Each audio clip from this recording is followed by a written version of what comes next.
हाँ जी, हमारा टॉपिक चल रहा था उच्च पदार्थों में प्रकाश संश्लेषण। और इस टॉपिक में लास्ट की क्लास में हमने पढ़ा प्रकाश अभिक्रिया क्या होती है, जिसमें हमने फोटो सिस्टम फर्स्ट और फोटो सिस्टम सेकेंड के बारे में देखा।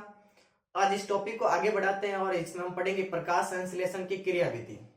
ठीक है, तो देखिए प्रकाश संश्लेषण की जो क्रिया विधि है, मैकेनिज्म, उसको समझने के लिए एक वैज्ञानिक आए थे, या उसको समझाने के लिए एक वैज्ञानिक आए थे जिसका नाम था ब्लैकमैन।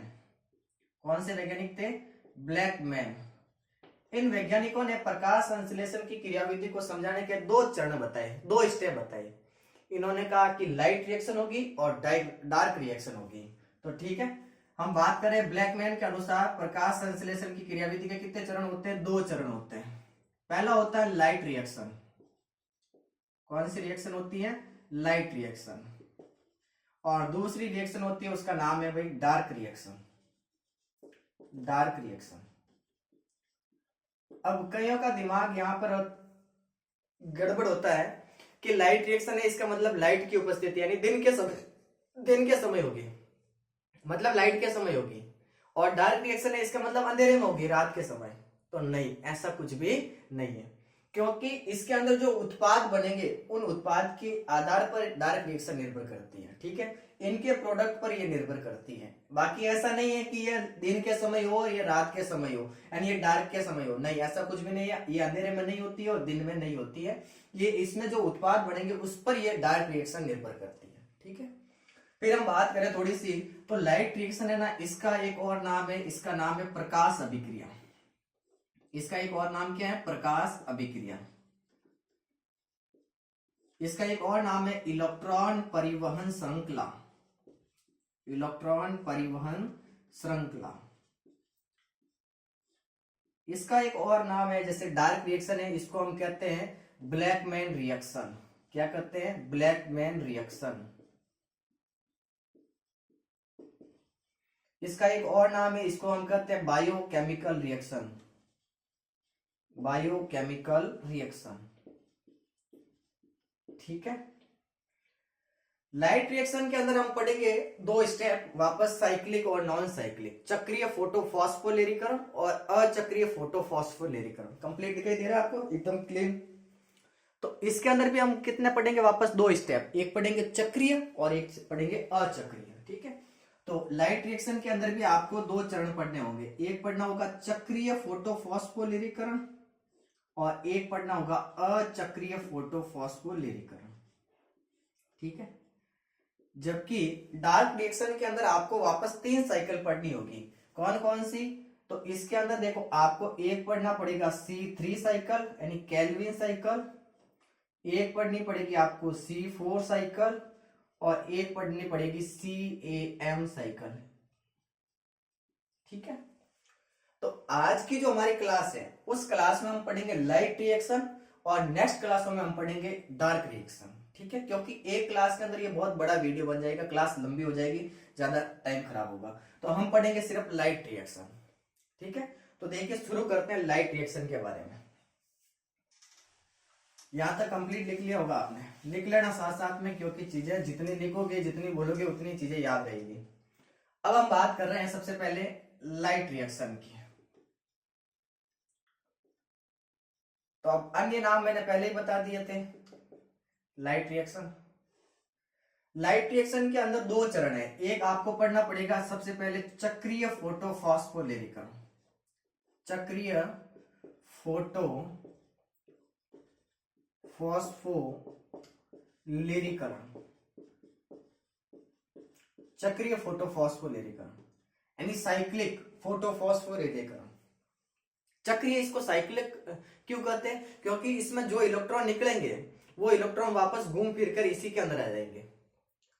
और अचक्रीय उसको क्यों कहेंगे? क्योंकि उसमें इलेक्ट्रॉन एक चीज से निकलेंगे और वापस घूमते रहेंगे और दूसरी चीज में चले जाएंगे, वापस वहां पर नहीं आएंगे।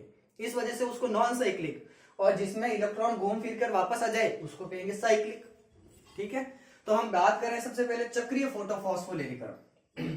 तो देखो, चक्रीय फोटोफॉस्फोलेरीकरण के अंदर मेन बातें, इसके अंदर पीएस फर्स्ट भाग लेता है। कौन भाग लेता है? PS first. और पीएस फर्स्ट क्या होता है? तो मैंने आपको पहले ही बता दिया कि पीएस फर्स्ट होता है ना, वो पी 700 नैनोमीटर की तरंग दैर्ध्य को अवशोषित करेगा, करेगा नहीं करेगा? वही करेगा। तो देखो पीएस फर्स्ट भाग लेता है इसमें। तो साइक्लिक की बात करें तो साइक्लिक में क्या होगा भाई कि सबसे पहले पीएस फर्स्ट आएगा। क्यों? क्योंकि इसके अंदर PS first photo system first भाग लेता है। और फोटो सिस्टम फर्स्ट कितनी तरंगदैर्ध्य को अवशोषित करता है प्रकाश की? तो ये 700 नैनोमीटर की तरंगदैर्ध्य को क्या करेगा? अवशोषित करेगा। ये मान लो 700 नैनोमीटर की प्रकाश की तरंगदैर्ध्य रेंज आ रही है। तो यहां से इस पीएस फर्स्ट से इलेक्ट्रॉन उत्तेजित हो जाते हैं और इलेक्ट्रॉन उत्तेजित होकर किसमें जाते हैं? फेरिडॉक्सिन में। फेरिडॉक्सिन में इलेक्ट्रॉन उत्तेजित होकर किसमें चले जाए? फेरिडॉक्सिन में। और फेरिडॉक्सिन से जो इलेक्ट्रॉन उत्तेजित होंगे वो इलेक्ट्रॉन ग्राही जैसे साइटोक्रोम B6 इसमें चले जाएंगे। साइटोक्रोम B6 से जो इलेक्ट्रॉन उत्तेजित होंगे वो साइटोक्रोम F में चले जाएंगे। ठीक है, 2 इलेक्ट्रॉन। और साइटोक्रोम F से इलेक्ट्रॉन चले जाते हैं प्लास्टोसाइनिन में। किसमें चले जाते हैं? प्लास्टोसाइनिन में। और प्लास्टोसाइनिन से इलेक्ट्रॉन वापस आ जाते हैं पीएस फर्स्ट के अंदर। किसके अंदर आ जाते हैं? पीएस फर्स्ट के अंदर। कितने इलेक्ट्रॉन गए? 2, तो 2 इसमें आ जाते हैं। जब साइटोक्रोम B6 से इलेक्ट्रॉन साइटोक्रोम F में जाते हैं तो वहां पर एक एडीपी, एक अकार्बनिक फॉस्फेट के साथ क्रिया करता है और एक बनाता है एटीपी। क्या बनाता है? एटीपी। तो ये आपके सामने चक्रीय फोटोफॉस्फोलेरीकरण, जिसमें इलेक्ट्रॉन पीएस फर्स्ट जो कि 700 नैनोमीटर की तरंगदैर्ध्य को अवशोषित करेगा, इलेक्ट्रॉन उत्तेजित होगा। इलेक्ट्रॉन उत्तेजित होकर किसमें जाएगा? फेरिडॉक्सिन में। फेरिडॉक्सिन से इलेक्ट्रॉन कहा जाएगा? साइटोक्रोम B6 में। साइटोक्रोम B6 से कहा जाएगा? साइटोक्रोम F में। और साइटोक्रोम F से इलेक्ट्रॉन कहा चला जाएगा? प्लास्टोसाइनिन में। और प्लास्टोसाइनिन से इलेक्ट्रॉन वापस कहा जाएंगे? पीएस फर्स्ट में। देखो ध्यान से, यहां से इलेक्ट्रॉन निकले थे जो घूम फिर कर वापस इलेक्ट्रॉन कहाँ गए? पीएस फर्स्ट में। इस वजह से इसको कहते हैं चक्रीय फोटोफॉस्फोलेरीकरण। क्या कहते हैं? चक्रीय फोटोफॉस्फोलेरीकरण। क्लियर है? ये आपके सामने चक्रीय फोटोफॉस्फोलेरीकरण है। अब इसमें क्या क्या होती है बातें तो वो भी याद रखना कि इसके अंदर देखो, सबसे पहले चक्रीय फोटोफॉस्फोलेरीकरण में कौन सा सिस्टम भाग लेगा? तो इसके अंदर पीएस फर्स्ट भाग लेगा, यानी फोटो सिस्टम फर्स्ट भाग लेगा, जो 700 नैनोमीटर की तरंगदैर्ध्य को क्या करेगा? अवशोषित करेगा। ठीक है। दूसरी इसके अंदर बात होगी जल का। इसके अंदर जो जल है उसका प्रकाशीय विघटन नहीं होता है। जल का प्रकाशीय विघटन नहीं होता है। तीसरी इसके अंदर बात याद रखनी, इसमें ऑक्सीजन मुक्त नहीं होती है। ऑक्सीजन मुक्त नहीं होती है। ये सब इस साइक्लिक यानी चक्रीय फोटोफॉस्फोलेरीकरण की अन्य बातें हैं। ठीक है। फिर इसमें इलेक्ट्रॉन घूम फिर कर वापस कहाँ जाएंगे? पीएस फर्स्ट में आ जाएंगे। इलेक्ट्रॉन घूम फिर कर इसमें आ जाएंगे। फिर इसमें NADPH2 का निर्माण होगा क्या? तो निर्माण नहीं होगा। निर्माण नहीं होगा। ये आपके सामने चक्रीय फोटोफॉस्फोलेरीकरण है। ठीक है। लाइट रिएक्शन पढ़ रहे हैं। लाइट रिएक्शन भी कितने प्रकार की है? 2 प्रकार की है। पहला चक्रीय फोटोफॉस्फोलेरीकरण, दूसरा है अचक्रीय फोटोफॉस्फोलेरीकरण। चक्रीय के अंदर क्या होगा? तो चक्रीय के अंदर पीएस फर्स्ट भाग लेगा, यानी फोटो सिस्टम फर्स्ट भाग लेगा, जो कितनी तरंगदैर्ध्य को अवशोषित करेगा? 700 नैनोमीटर की। जब पीएस फर्स्ट 700 नैनोमीटर की प्रकाश की रेंज को अवशोषित करता है तो इससे इलेक्ट्रॉन उत्तेजित हो जाते हैं और यहां से इलेक्ट्रॉन निकलकर किसमें चले जाते हैं? फेरिडॉक्सिन में। फेरिडॉक्सिन से इलेक्ट्रॉन को ग्रहण करने वाले इलेक्ट्रॉन ग्राही होते हैं, जिसका नाम होता है साइटोक्रोम B6। और साइटोक्रोम B6 से इलेक्ट्रॉन साइटोक्रोम F में, और साइटोक्रोम F से इलेक्ट्रॉन प्लास्टोसाइनिन में, और प्लास्टोसाइनिन से घूम फिर के वापस इलेक्ट्रॉन कहाँ जाएंगे? पीएस फर्स्ट में। इसको कहते हैं चक्रीय फोटोफॉस्फोलेरीकरण। क्यों? क्योंकि जहां से इलेक्ट्रॉन निकले थे घूम फिर कर वापस इलेक्ट्रॉन कहाँ गए? पीएस फर्स्ट में। क्या हुआ इसमें? तो इसमें क्या जल का प्रकाशीय विघटन हुआ? नहीं हुआ। क्या इसमें ऑक्सीजन निकली? नहीं निकली। इसमें कौन सा सिस्टम भाग ले रहा है? पीएस फर्स्ट, जो घूम फिर कर इलेक्ट्रॉन वापस आएंगे पीएस फर्स्ट में। NADPH2 का निर्माण नहीं होता है। ये आपके सामने है कौन सा? चक्रीय फोटोफॉस्फोलेरीकरण। या तो कंप्लीट उतार दीजिए आप और एक बार नोट कर लीजिए। फिर हम पढ़ेंगे नॉन साइक्लिक फोटोफॉस्फोलेरीकरण, अचक्रीय फोटो फॉस्फोलिरिकरण। क्लियर है? मिटा दो। अब देखिए, अब हम बात कर रहे हैं अचक्रीय फोटोफॉस्फोलिरिकरण की। तो अचक्रीय के अंदर याद रखना, अचक्रीय के अंदर दोनों ही भाग लेंगे, पीएस फर्स्ट और पीएस सेकंड, और इस कंडीशन का सबसे उल्टा काम होगा इसमें अचक्रीय फोटोफॉस्फोलिरिकरण में। चले तो देखिए, दूसरा हम पढ़ रहे हैं इसके अंदर अचक्रीय फोटो फॉस्फोलिरिकरण।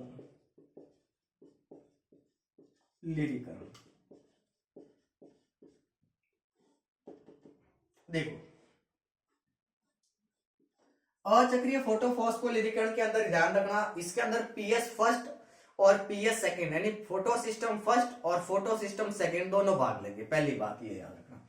तो देखो, इसके अंदर हम पहले इसका ग्राफ बना लेते हैं कि ये इसका आर्य कैसे बनता है। तो देखो, पीएस सेकंड, इसमें सबसे पहले इलेक्ट्रॉन पीएस सेकंड जो कि सांस कितनी तरंगदैर्घ्य को अवशोषित करेगा, 680 नैनोमीटर की, 680 नैनोमीटर की प्रकाश की रेंज को कौन अवशोषित करता है, PS second, photo system second, जो कि मैंने आपको पहली क्लास में बता दिया कि पीएस फर्स्ट तो कितनी लेगा, पीएस फर्स्ट लेगा भाई 700 नैनोमीटर, पीएस सेकंड कितनी लेगा, पीएस सेकंड लेगा 680 नैनोमीटर। ये प्रकाश की रेंज को अवशोषित करने वाले होते हैं, ठीक है। तो पीएस सेकंड जो कि 680 नैनोमीटर की प्रकाश की तरंगदैर्घ्य को अवशोषित करता है, और अवशोषित करके इससे इलेक्ट्रॉन उत्तेजित हो जाते हैं और किस में चले जाते हैं, प्लास्टोक्यूनॉन में, प्लास्टोक्यूनॉन में,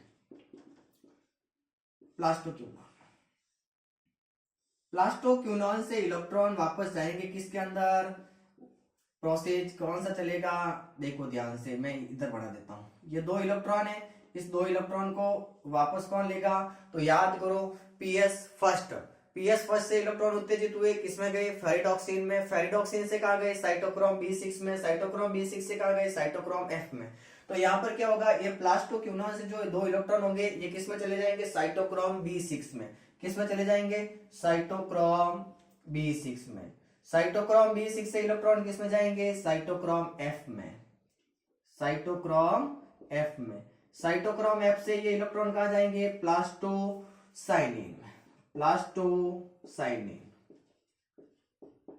प्लास्टोसाइनिन से इलेक्ट्रॉन कहाँ चले जाएंगे, तो ये इलेक्ट्रॉन चले जाएंगे वापस, दो इलेक्ट्रॉन दो इलेक्ट्रॉन दो इलेक्ट्रॉन, ये चले जाते हैं पीएस फर्स्ट में, और पीएस फर्स्ट जैसे ही 700 नैनोमीटर की तरंगदैर्घ्य मिली इनको, तो ये उत्तेजित हो जाते हैं और इससे इलेक्ट्रॉन कहाँ चले जाते हैं, फेरिडॉक्सिन में, किसमें चले जाते हैं, फेरिडॉक्सिन में, ठीक है। यहां पर भी सेम प्रोसेस होगा, एक एटीपी एक अकार्बनिक फास्फेट के साथ क्रिया करेगा जिससे बनेगा एटीपी।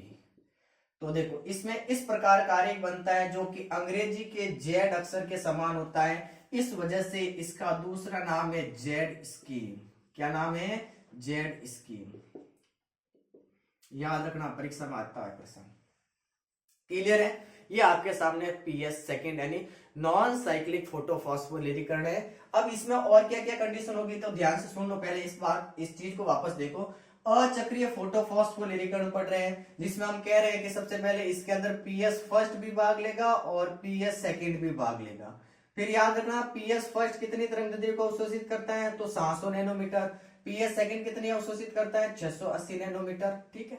तो सबसे पहले इस अचक्रीय फोटोफॉस्फोलिरिकरण में क्या होगा, तो इसमें पीएस जो सेकंड है ये 680 नैनोमीटर की प्रकाश की जो रेंज है उसको ये एब्जॉर्ब करेगा, अवशोषित करेगा, और इससे इलेक्ट्रॉन उत्तेजित हो जाएंगे, और ये इलेक्ट्रॉन उत्तेजित होकर किसमें चले जाते हैं, प्लास्टोक्यूनॉन में, प्लास्टोक्यूनॉन से इलेक्ट्रॉन किसमें चले जाएंगे, साइटोक्रोम B6 में, साइटोक्रोम B6 से कहां चले जाएंगे, साइटोक्रोम F में, और साइटोक्रोम F से कहां चले जाते हैं, प्लास्टोसाइनिन में, और प्लास्टोसाइनिन से इलेक्ट्रॉन वापस किसमें चले जाते हैं, पीएस फर्स्ट में। यहां पर याद रखना, इसमें इलेक्ट्रॉन वापस पीएस सेकंड में नहीं जा रहे हैं, किसमें जा रहे हैं, पीएस फर्स्ट में, और पीएस फर्स्ट जैसे ही 700 नैनोमीटर की तरंगदैर्घ्य को अवशोषित करेगा तो इससे इलेक्ट्रॉन उत्तेजित होकर किसमें चले जाएंगे, फेरिडॉक्सिन में। इस प्रकार यहां से जो इलेक्ट्रॉन निकले थे वो घूम फिरकर इसमें वापस नहीं आते हैं, इस वजह से इसको अचक्रीय फोटोफॉस्फोलिरिकरण कहते हैं, और इसकी संरचना अंग्रेजी के जेड अक्षर के समान होती है, इस वजह से इसको जेड स्कीम कहते हैं। अब इसमें अचक्रीय फोटोफॉस्फोरिलीकरण में क्या होगा, तो देखो इसमें पहला स्टेप आता है कि इसके अंदर पीएस फर्स्ट भी भाग लेगा और पीएस सेकेंड भी भाग लेगा। पहला पॉइंट, पीएस फर्स्ट भी भाग लेगा और पीएस सेकेंड भी भाग लेगा। ठीक है, क्या अचक्रीय फोटोफॉस्फोरिलीकरण में जल का प्रकाशीय विघटन होगा, तो होगा, इसके अंदर जल का प्रकाशीय विघटन होगा, जबकि चक्रीय के अंदर नहीं हो रहा था। इसमें ऑक्सीजन मुक्त होगी तो ऑफकोर्स इसमें ऑक्सीजन भी क्या होगी, मुक्त होगी, जबकि चक्रीय में ऑक्सीजन मुक्त नहीं हो रही थी। और इसके अंदर इलेक्ट्रॉन क्या वापस इसी में आएंगे, तो नहीं, इसमें इलेक्ट्रॉन अगर पीएस सेकंड से निकले हैं तो ये किसमें चले जाएंगे, पीएस फर्स्ट में। इसमें NADPH2 का निर्माण होगा, तो इसमें निर्माण होगा, क्योंकि चक्रीय के अंदर निर्माण नहीं हो रहा था, अचक्रीय के अंदर जस्ट इसकी उल्टी कंडीशन हो जाएगी। ठीक है, तो ये है आपके सामने अचक्रीय फोटोफॉस्फोरिलीकरण। उतार दीजिए।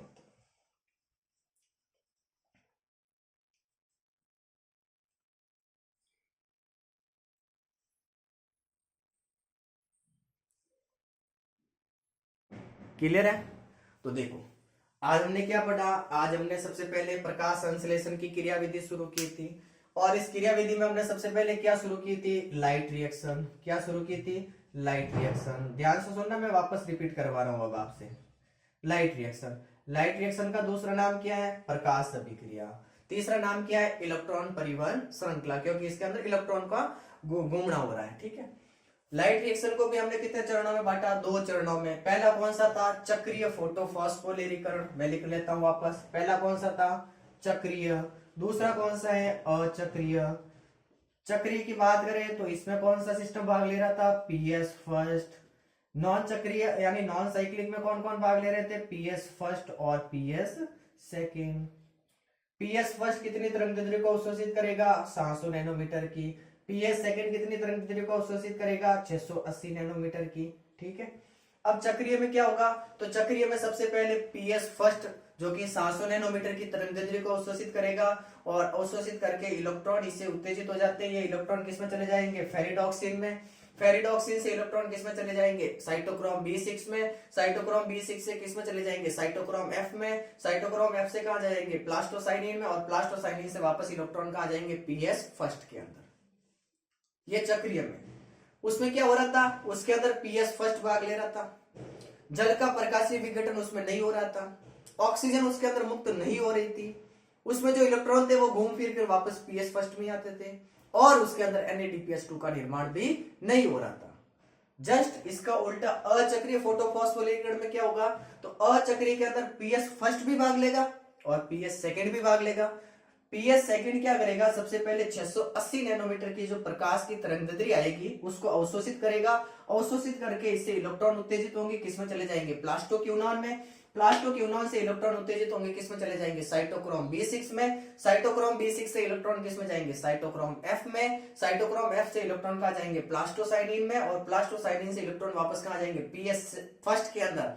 पीएस फर्स्ट में इलेक्ट्रॉन आ रहे हैं यहाँ पर, इसका मतलब इसमें इलेक्ट्रॉन वापस पीएस सेकेंड में नहीं जा रहे हैं, इस वजह से इसको अचक्रीय फोटोफॉस्फोरिलीकरण करते हैं। और ये पीएस फर्स्ट में जो इलेक्ट्रॉन जाएंगे ये 700 नैनोमीटर की प्रकाश की रेंज को अवशोषित करेंगे, और इलेक्ट्रॉन उत्तेजित होकर किसमें चले जाएंगे, फेरिडॉक्सिन में। इसमें आप ये संरचना देखोगे तो एग्जैक्ट अंग्रेजी के जेड अक्षर के समान ये संरचना बन रही है, इस वजह से इसको जेड स्कीम करते हैं।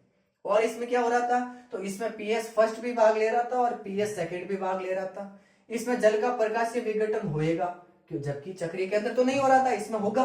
उसमें चक्रीय के अंदर ऑक्सीजन मुक्त नहीं हो रही थी, लेकिन इसमें ऑक्सीजन मुक्त होगी, और इसमें पीएस सेकेंड से जो इलेक्ट्रॉन निकलेंगे वो घूम फिर कर किसमें जाएंगे, पीएस फर्स्ट में जाएंगे, और इसमें NADPH2 का निर्माण होगा। ध्यान रखना, NADP की बात करें तो ये हमने पादपों में श्वसन में पढ़ा, जबकि उच्च पादपों में प्रकाश संश्लेषण में क्या पढ़ेंगे, NADPH2।